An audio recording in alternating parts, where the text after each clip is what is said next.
नमस्कार दोस्तों, कैसे हैं आप लोग। मेरे पास कई बार एक क्वेरी आती है कि हम घर पर कितना कैश रख सकते हैं। सरकार ने क्या लिमिट प्रिस्क्राइब की हुई है कैश को घर पर रिटेन करने की। मैक्सिमम लिमिट कितनी है कि ये लिमिट क्रॉस ना हो जाए और हमारे को इनकम टैक्स डिपार्टमेंट से नोटिस ना आ जाए। कितनी कैश की लिमिट है कि हम आपस में ट्रांजैक्शन कर सकें, उससे ज़्यादा होने पर कहीं हमारे पास इनकम टैक्स का नोटिस ना आ जाए। और कितना कैश हम सेविंग अकाउंट में जमा करा सकते हैं साल भर में, या फिर करंट अकाउंट में जमा करा सकते हैं, उसकी लिमिट कितनी है, उसको क्रॉस ना किया जाए ताकि कहीं हमारे को इनकम टैक्स डिपार्टमेंट से नोटिस ना आ जाए। ऐसी ही कुछ और कैश से रिलेटेड बातें जो कि कैश हम जमा करा सकते हैं या निकाल सकते हैं, बैंक से ट्रांजैक्शन कितनी कर सकते हैं, हम इस वीडियो में जानेंगे कि उस लिमिट को क्रॉस ना कर दिया जाए और क्रॉस होने के बाद कहीं इनकम टैक्स डिपार्टमेंट से आपके पास नोटिस ना आ जाए। तो ये जानते हैं इस वीडियो में। सबसे पहले हम ये जानते हैं कि घर पर कैश रखने की लिमिट क्या है। सरकार ने कितनी लिमिट प्रिस्क्राइब कर रखी है कि इस लिमिट से ज़्यादा आप घर पर कैश नहीं रख सकते। तो जानते हैं। देखो, as per income tax act घर पर कैश रखने की कोई लिमिट नहीं है।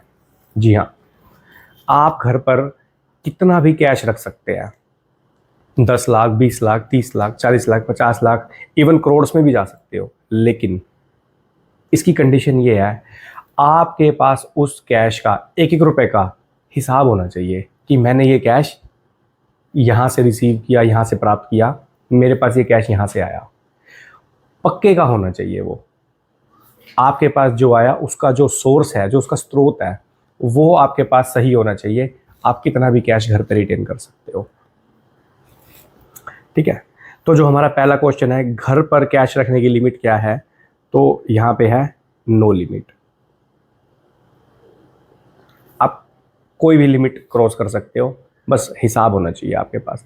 अभी हम इस पे फिर आएंगे, क्योंकि कई बार आपने देखा होगा कि छापा पड़ता है किसी के घर, न्यूज़ में दिखाया जाता है कि वहाँ से 50 करोड़ का, 100 करोड़ का, 200 करोड़ का कैश मिला। किसी व्यापारी के यहाँ छापा पड़ गया तो वहाँ से इतने करोड़ का कैश मिल गया। तो फिर वो क्या होता है, वो बताऊंगा। वो सारा 2 नंबर का होता है, जो कि उनकी बुक्स में नहीं होता, उनके खातों में उसको दर्शाया नहीं गया होता।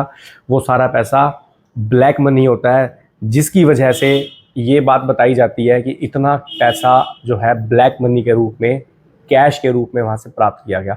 अगर उसका हिसाब होगा उसके पास, तो फिर वो नो लिमिट की श्रेणी में आ जाएगा और आप अनलिमिटेड अमाउंट अपने पास कैश में रख सकते हो। इस पर दोबारा आएंगे अगले 2-3 पॉइंटों पर चर्चा करके, उसके बाद फिर से दोबारा आएंगे और मैं एग्जांपल के साथ समझाऊंगा आपको कि कैसे आप रख सकते हो। अब क्या है कैश लेन देन की लिमिट। अगला जो प्रश्न है हमारा, कैश लेन देन की लिमिट क्या है। तो देखो दोस्तों, यहाँ पे भी कई लोग कंफ्यूज होते हैं। कई कहते हैं कि 10,000 की लिमिट बना रखी है, कुछ कोई कहता है कि 2 लाख की लिमिट है। समझो इस चीज़ को, थोड़ा सा ही माइन्यूट सा डिफरेंस है। अगर आप कोई खर्चा करते हैं, आप कोई खर्चा करते हो, तो गवर्नमेंट ने 10,000 रुपये तक की लिमिट बना रखी है। यानी कि आप किसी शॉप पर गए, आपने उनसे कुछ सामान खरीदा, ठीक है। अब आप कैश ज़्यादा दे दो, कोई दिक्कत नहीं है, सामने वाला 10,000 से ऊपर आपसे रिसीव नहीं कर सकता। तो यही लिमिट आपके ऊपर भी लग गई, यानी कि 10,000 से ऊपर आप भी कैश खर्च नहीं कर सकते। ये लिमिट बन गई आपकी। तो 10,000 रुपये से ऊपर तक का खर्चे की पर डे में आप 10,000 रुपये से ऊपर का खर्चा नहीं कर सकते कैश में। तो फिर 2 लाख की लिमिट क्या है। ये जो 2 लाख की लिमिट है, ये क्या है। देखो, आप किसी को कैश में उधार पैसे दे रहे हो, लेन देन उधार का कर रहे हो, तो वो लिमिट 2 लाख की है। तो लिमिट 2 लाख की है। आपको यहां समझना पड़ेगा, एक है खर्चा करना, यानी कि आप खर्च कर रहे हो पैसा, वो 10,000 की लिमिट में आएगा। आप किसी को उधार लेन देन कर रहे हो, आपने सामने वाले को उधार पैसे दे दिए, लेन देन उधार की फॉर्म में हुआ, तो कैश 2 लाख तक की लिमिट है। अब प्रश्न यहाँ पे ये उठता है, कई लोग पूछते हैं कि मैंने तो उसको कैश में दे दिया, पता कैसे चलेगा। वो अलग बात है, एक्ट में लिखा हुआ है। अब एक्ट में तो ये भी लिखा हुआ है कि किसी ने किसी का मर्डर कर दिया तो उसकी सजा है। पता कैसे चलेगा इसने कर दिया। तो देखो, पता चलने के ऊपर ये सारी बात, पता चलेगा तो ही आपके ऊपर कार्रवाई होगी। पता नहीं चला तो क्या कार्रवाई होगी। अब घर पर कैश रखा हुआ है, पता कैसे चला। पता कैसे चला कि इतना कैश घर पे रखा हुआ है कि इनकम टैक्स डिपार्टमेंट ने रेड कर दी? पता कैसे चला? तो ये पता करना उनका काम है, हमारा काम है आपको इन्फॉर्म करना। पता करने पे हम नहीं जाते, पता करना उनका काम है। तो 2 लाख रुपए आपने किसी को कैश दे दिए, 2 लाख तक की आपकी छूट है। इससे ज़्यादा अगर आप जाओगे और उनको पता चल गया तो आपके ऊपर कार्रवाई है। अब है अगला प्रश्न, बैंक में कैश डिपॉजिट की लिमिट क्या है या कैश विड्रॉवल की लिमिट क्या है?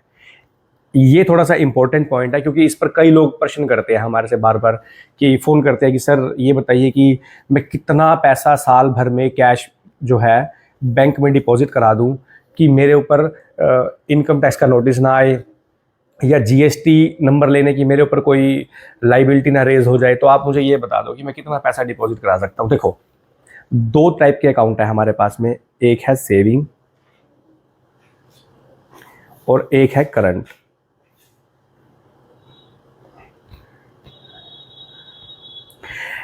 अगर आप सेविंग में जमा करा रहे हो तो इसकी जो लिमिट है वो 10 लाख तक की है, और अगर आप करंट में जमा करा रहे हो तो वो लिमिट 50 लाख तक की है। अब यही डिपॉजिट पर भी है और विड्रॉवल पर भी है, यहाँ भी डिपॉजिट पर भी है और यहाँ विड्रॉवल पर भी है लिमिट। यानी कि अगर आप सेविंग अकाउंट में जमा करा रहे हो तो लिमिट 10 लाख, डिपॉजिट पर भी और विड्रॉवल पर भी, और करंट में जमा करा रहे हो तो 50 लाख, डिपॉजिट पर भी विड्रॉवल पर भी। अब हम आते हैं अपने पहले वाले प्रश्न पर। देखो, सपोज करो एक मिस्टर ए है, उनके घर पे 50 लाख रुपए का कैश रखा हुआ है। उनके घर पर 50 लाख रुपए का कैश रखा हुआ है और ये बात इनकम टैक्स डिपार्टमेंट को पता चल गई कि इनके घर पे 50 लाख रुपए का कैश रखा हुआ है। अब उनको पता चल गई, ये हमारा मुद्दा नहीं है पता कैसे चला, उनको पता चल गया। हम आगे चलते हैं कि अब हमारे पास बचाव के रास्ते क्या है, हम किस टाइप से बताएंगे कि ये जो हमारा 50 लाख है ये सारा पक्के का है। देखो, इनको क्या करना चाहिए, यहां पर मान लीजिए 3 या 4 इनके पास बैंक है जहां पर इनके खाते खुले हुए हैं। बैंक 1, 2, 3 और 4, ये हैं बैंक्स। अब इनकम टैक्स में ऐसा कुछ नहीं लिखा हुआ कि पर्टिकुलर इस या सारे बैंकों को मिलाकर 10 लाख रुपए निकाल ले। वहां लिखा हुआ है कि सेविंग अकाउंट से ट्रांजैक्शन जो है वो 10 लाख लिखी हुई है, सेविंग अकाउंट में सिर्फ, पर्टिकुलर किसी बैंक में नहीं लिखा हुआ। यानी कि अगर मान लीजिए आप HDFC बैंक में आपका अकाउंट है, आपने वहां 10 लाख रुपए डाल दिए, अभी तक बैंक शांत है, बैंक कोई रिपोर्टिंग नहीं करेगा, इनकम टैक्स डिपार्टमेंट को कोई रिपोर्टिंग नहीं करेगा। 10 लाख से नीचे नीचे तक की आपकी ट्रांजैक्शन होनी चाहिए, चाहे वो डिपॉजिट हो चाहे कैश हो। HDFC बैंक रुका हुआ है, यहां आपने मान लेते हैं 7 लाख रुपए की ट्रांजैक्शन कर दी, डिपॉजिट भी करा लिए और विड्रॉ भी करा लिए। अब आप गए ICICI बैंक में, यहां आपने 8 लाख रुपए तक की ट्रांजैक्शन कर ली, सेविंग अकाउंट में, डिपॉजिट का भी विड्रॉवल का भी। फिर आप किसी और बैंक में गए, कोई भी बैंक हो सकता है, SBI हो गया, PNB हो गया, तो हम ये तीसरा और चौथा बैंक वो अलग अलग मान लेते हैं। यहाँ पे भी 8 लाख और यहाँ लगभग 7 लाख रुपए हम ये मान लेते हैं कि आपने डिपॉजिट करे और निकाल लिए, हम ये मान लेते हैं। अब टोटल मिला करके आपके बन गए ये 30 लाख रुपए। ये आपका 30 लाख रुपए तक का आपके पास में कैश का हिसाब आ गया कि मेरे पास 30 लाख रुपए घर पे मैंने इस बैंक से ऐसे निकाल रखे थे। मैंने यहां बताया कि सेविंग से आप 10 लाख रुपए तक की डिपॉजिट और विड्रॉल कर सकते हो। अलग अलग बैंक की लिमिट ये हो गई, जो मैंने अब तक समझा उस चीज को मैं एलोबरेट कर रहा हूं आपको। अब कई लोग यहाँ कह सकते हैं कि भाई वह तो सेविंग अकाउंट लिखा हुआ है, कंबाइन हो गई लिमिट, तो ये सारे सेविंग को मिला करके। देखो, जो मैं अपने हिसाब से समझ पा रहा हूँ, मेरा जो एक्सपीरियंस है जो इनकम टैक्स के केसेस का है, वो मैं उस हिसाब से बता पा रहा हूँ कि अलग अलग सेविंग अकाउंट से बैंक कैसे रिपोर्टिंग करेगा ताकि आपको नोटिस ना आए। तो आप इस लिमिट को अगर फॉलो करेंगे तो मेरे हिसाब से आपको कोई नोटिस नहीं आने वाला।